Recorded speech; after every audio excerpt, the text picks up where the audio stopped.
I'm the Big Shot Critic. Today, it's a faulty Nordic track.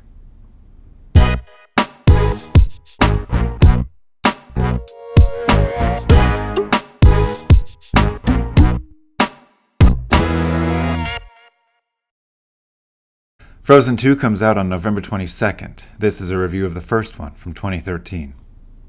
Frozen was directed by Chris Buck and Jennifer Lee, from a script by Jennifer Lee, from a story by Buck, Lee, and Shane Morris, inspired by The Snow Queen by Hans Christian Andersen.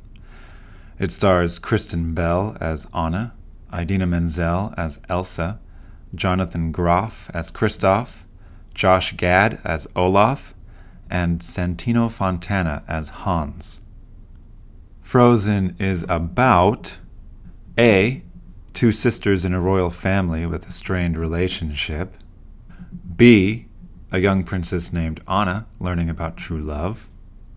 Or C. A young queen named Elsa learning to handle her secret ice powers. You have to pick one. All are true, but only one is correct. When I first saw Frozen, I chose B, and I was wrong.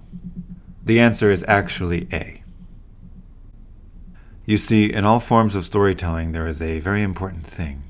This thing is closely related to theme, and it has many names. I call it the emotional through line. The emotional through line is the single issue that takes you through the whole movie. It starts in the beginning, and it goes all the way to the end. In Doctor Strange, it's Stephen Strange's narcissism. In The Fugitive, it's Richard Kimble's drive for vindication and justice.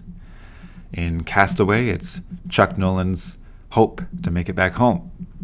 In Frozen, it's Anna's desire to rebuild her relationship with Elsa.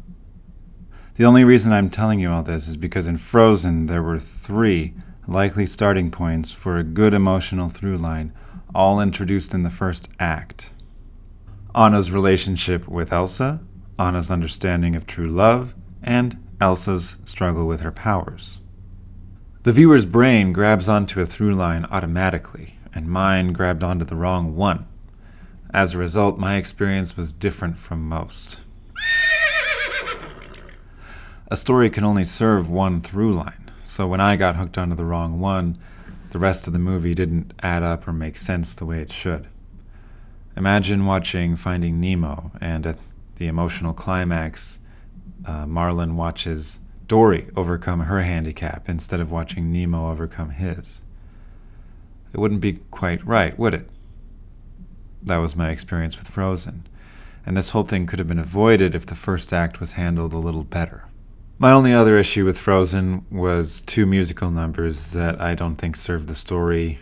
They were out of place, unnecessary, and they may have damaged the pace a little bit for me. The music overall was superb. Very memorable and enjoyable. I think the song Let It Go absolutely deserves its place in pop culture.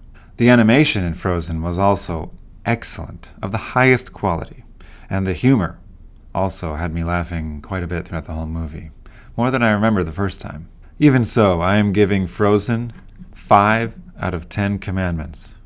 It disobeyed the 4th one, thou shalt keep the audience engaged.